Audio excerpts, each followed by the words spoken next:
with 170,000 Indian students in the UK and a dynamic 2.6% Indian diaspora fueling economic growth, Starmer's visit, joined by a 100-strong business delegation, seeks to deepen ties in fintech, in education, health.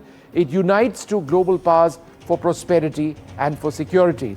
So what we thought we'd do is give you an outline of where the relationship is. It is one of our most important strategic partnerships.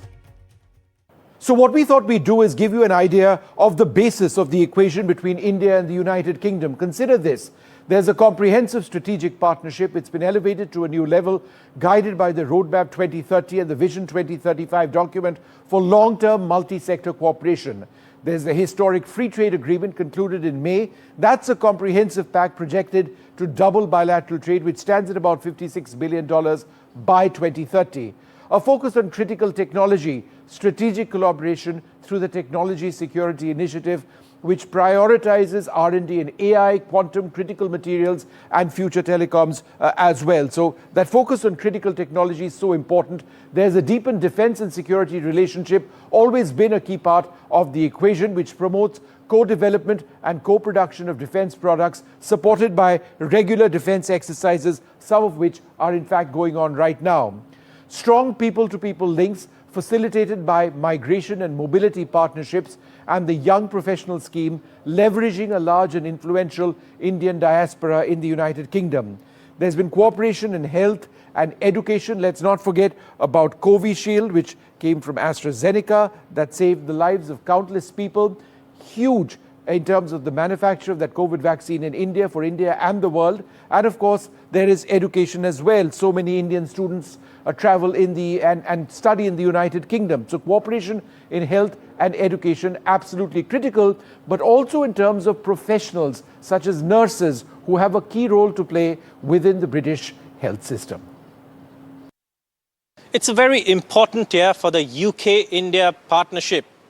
An FTA has been signed and much more is on the anvil. Taking this partnership forward has been the effort of both the governments of the United Kingdom and the Government of India. Joining me now is Howard Dubber, Deputy Mayor of London for Business, Order of the British Empire. Thank you so much, sir, for joining us here in Mumbai. This has been an important year for the UK-India partnership. We've had the FTA, but it's also been a year of global uncertainties. What do you think is, of course, going forward? What do you expect in the coming year?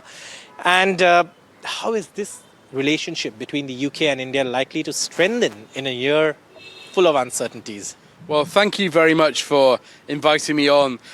Look, the relationship between UK and India, as we all know, goes back for many, many centuries, and particularly over the last 20, 30 years has been very strong in the face of an increasingly divided and complicated world. And in these times of global uncertainties and geopolitical change, that strong relationship has never been more important, which is why that free trade agreement signed between our two governments has provided a platform for real future economic growth and collaboration. And I'm very pleased that my friend Sir Keir Starmer will be here later this week, here in Mumbai. And this is really an opportunity for growing new businesses, new collaborations, and for UK and India to work together to sell our great products and services to the world. The Mayor of London launched this campaign, London is Open. And, that is something that really welcomed a lot of Indian businesses, students to the UK, to London specifically. But in the light of recent events, protests against immigrants, that has kind of left a lot of people worried. And they have concerns about whether London is really open and whether the UK is really open. How would you address those concerns? Well, I would say that the people have got legitimate concerns about immigration and how immigration affects them. But in London, the vast majority of citizens are supportive of our amazing, diverse and an international community with people who not just come from over the world, but who for decades and for generations have made their life in London. We've got over 500,000 people of of Indian origin or Indian family background in London. It's a massive part of our city. Obviously, our mayor is of Pakistani origin. My predecessor as deputy mayor was of Indian origin. In fact, I am 1/16th because my great-grandfather, my mum's grandfather, was born in Ahmednagar, just up the road from here. So I'm partly Maharashtri. London is absolutely open to the world, and the vast majority of people in London are very, very supportive and welcoming of people from all over. And our universities, with our 200,000 international students, the most international students of anywhere in the world, are absolutely very, very keen on having more students from India, because they bring not only the cultural diversity, but they bring their brain power, and 20% of them stay on to start businesses or to work in London, and that's hugely important for our city. Well, joining us now to look at the trajectory of the India-UK relationship, Gaitri Issar Kumar, India's former High Commissioner to the United Kingdom. Thanks, ma'am, very much for being with us. We've got Vinayak Dalmia, technology entrepreneur, also somebody looking very closely at the relationship, and Ambassador Ashok Sajjanhar with us as well. Ambassador Kumar, let me come to you first, ma'am. I think the big buzz is the free trade agreement. It's going to take a little bit of time in the United Kingdom before it actually comes into effect, into force. Could you give us a sense of the potential of the free trade agreement? How does it benefit India? Thank you, Vishnu. First of all, I must say I'm absolutely delighted at the signing of the agreement and the fact that it will be operationalized at last. It is going to be the most comprehensive FTA that India will operationalize with any trade partner. We've gone into our 26 chapters. We've gone well beyond our normal trade agenda and we've gone to gender, innovation, SMEs, to give the maximum exposure to our exporters and to give the maximum access to our exporters across the board. And this has come at a time when the US tariffs and the EU CBAMs are looming on our horizon, so they bring a lot of relief. And don't forget that the UK has been our biggest trading partner within the EU, and the EU itself is one of our biggest trading partners. So between US and China and the EU, it's always one of them at the top. So when Brexit happened, that was the time that we were wondering how we are going to go forward with this market out of the EU, and that became a priority. Trade became the top priorities of our two prime ministers when they first spoke after Brexit in March 2020 itself. Right. Vinayak Dalmia, as a technology entrepreneur, how do you see the potential in terms of deep tech collaboration between India and the UK? Vishnu, thank you for having me here. So, the era that we're living through here is technology foreign policy. And you're going to see that time and again amongst major trading partners and amongst major strategic partnerships between countries, that technologies and critical technology, or what you consider deep technology, is going to be front and central. Now, with this agreement and with the sort of blessing of the two leaders, it opens the floodgates on what's possible. In my opinion, there are 3 or 4 big takeaways that can be possible, right? Number one, we should expect to see interesting movement in military technology cooperation. Number two, there will be a lot of opportunity in semiconductor cooperation. And number 3, you will see or should see a lot of cooperation in the area of artificial intelligence. We should hope to see increased partnerships B2B, so business to business, which will include young companies and startups. And you should also expect to see B2G, which is between businesses and governments on both sides. And I think the other important thing I'd like to highlight here is something that both leaderships announced last year, which is the TSI, the Technology and Security Initiative. That umbrella, along with this trade partnership, will really open the floodgates on deep tech and critical technology partnership. Ambassador Sajjanhar, there are problems in the relationship as well, not least of all the support to Khalistani separatists in the United Kingdom. It's something that India has brought up time and time again. There have been instances of attacks, for example. Do you believe that this is something that's likely going to come up? Oh, it will definitely come up, Vishnu. Thank you for having me on the show. It is definitely, one of the important elements of our bilateral cooperation, and definitely it's going to be taken up, and India is going to push that strong and hard. And we have also, in terms of the Indian diaspora that is there. That is a very important element of a partnership. That is a very important element of our relationship. And that tends to get affected because of the activities of the such elements, the Khalistani elements. Definitely that is going to come up. If you permit, I will just add one or two sentences to what we've been discussing, Vishnu, on the India-UK FTA, which comes into operation next year. Because I fully agree with what Gayatri has said. 26 chapters, the most comprehensive FTA that we have signed with any other country. You see, I have been in the WTO and I have negotiated for India on many of these trade agreements. And we have always kept issues like environment, issues like labor, we have kept them out. But they are front and center as far as this agreement is concerned. It is not only as far as goods and services, but it is IPRs, it is government procurement. Government procurement has also been anathema for us when we have, when there has been demand and requirements for introducing them, including them. So, as India is going into with other countries, these are demands that are going to be there. And I think this will be a very good test case, even as far as EU is concerned. Sure. Because Gayatri did mention CBAM. I think that is an important element that we have to look out for. But, environment is something that we have to get a balanced outcome of. Yeah. So whether it is with this, whether it is some of the others, even with the United States, when you have this mini bilateral trade agreement, I think this will really serve as a template on the basis of which we can construct our future FTAs. Let's hope we get that deal in one way, shape or form with America. We'll have to wait for that. Vinayak, what are some of the other key technology areas that you would like to see prospering? Because jet engine technology is something that's been discussed. AI is something which has been looked at as well. Also quantum. So in terms of specifics, what can you share with us? So I think, Vishnu, like you rightly said, right, the gamut of critical technologies are going to be dual use. So they will have military applications, but also commercial. And in addition to aerospace and defense and AI, I think the other third area, which is going to create opportunities between, like I keep saying, B2B and B2G, is going to be in semiconductors.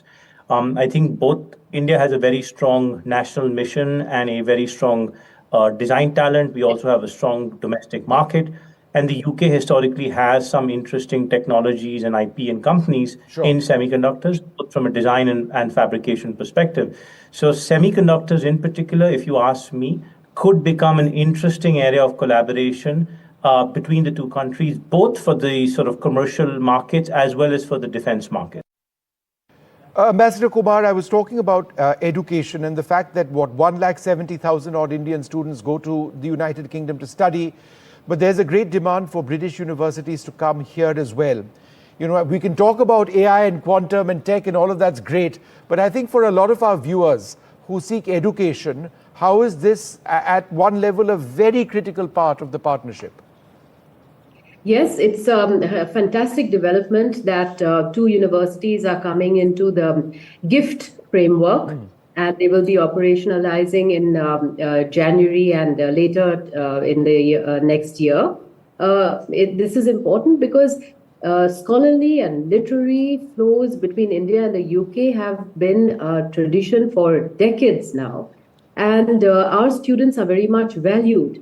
We have world-class universities in our own country, but we are going to be able to give students more options, more choices, maybe at a more economical cost, and that develops an ecosystem within our own country. The foreign universities also find it in their interest to develop this catchment area for then taking scholars who are excellent to their centers of excellence. So I think it would be a wonderful symbiotic arrangement between our universities and the UK universities, and I'm really looking forward to more coming in. This was a huge area of our work when we were at the High Commission in London. Ma'am, let me ask you this as well. You know, the defense relationship between both sides so important. Now, the United Kingdom over a period of time has seen its strategic presence shrink as a result of declining budgets. On the other hand, we've got these growing and excellent military ties between India and the United Kingdom. They're going on right now, naval exercises between the two. So again, how is that strategic partnership important at two levels? One, military to military, but also from a technology standpoint, because we are talking about jet engine technology as well. You know, as you had mentioned in your very comprehensive overview, defense exercises, joint exercises are a good thing. They help the interoperability. But we have been talking about moving on to the next qualitative level, which is of co-development of technology and co-production of technology. That becomes a win-win for the UK, for us, because we have the competitive advantages of location and the expertise in India, and at the same time technology which is being developed in the universities and in the labs in UK. Modern warfare is going to depend a lot on technology and innovation and secrecy and all of that. So it's important to build trust. I think that's another very, very important factor that has to come in. And that has to be worked on in the other areas of our, the other tracks of our relationship, because you cannot have a flourishing defense and security partnership as we would like to realize and as we would like to achieve the full potential that both our countries have based on our complementary strengths, if the basic sensitivity to each other's security interests and security concerns is not proven, not only spoken about and vocalized, but proven on the ground. Ambassador Sajjanhar, last question to you. And as much as we talk about the future of this relationship, I can't but help think about the recent past, COVID, and the fact that AstraZeneca tied up with the Serum Institute of India. Research done in Oxford in the United Kingdom resulted ultimately in the manufacture of billions of vials of life-saving COVID vaccines here in India, which serve not just India but around the world. If you look at the relationship, that would be one of the most significant aspects in the history, I would argue, of the India-UK relationship in terms of a partnership that ultimately saved lives.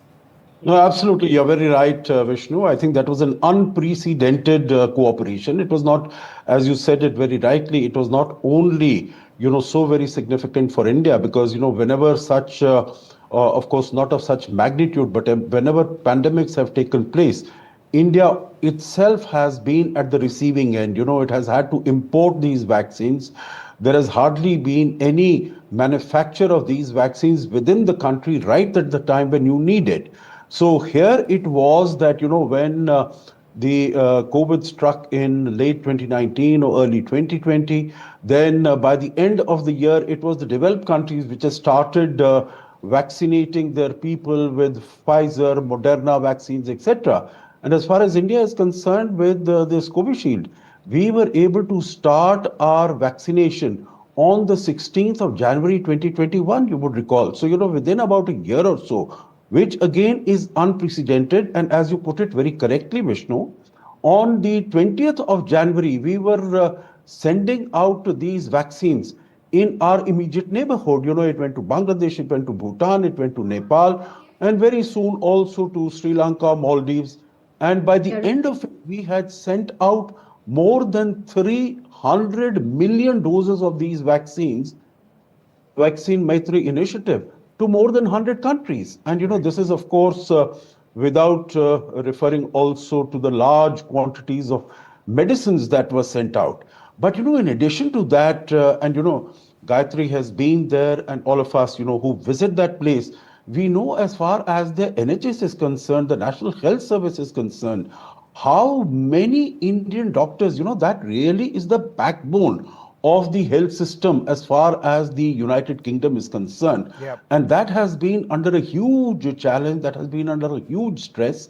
Even not only doctors, as far as nurses are concerned, there are so many of them from India. So I think health, education, and of course technology, I would really mention that these are really at the top of our, in terms of the pecking order where we can go. Of course, not to deny, FTA has its own significance, particularly in the context of this weaponization of markets that we see by the United States. But I think that is going to be very important. Well, I'd like to thank all of you, Ambassador Kumar, Ambassador Sajjanhar and Vinayak Dalmia for joining us. Let's see where the relationship takes us.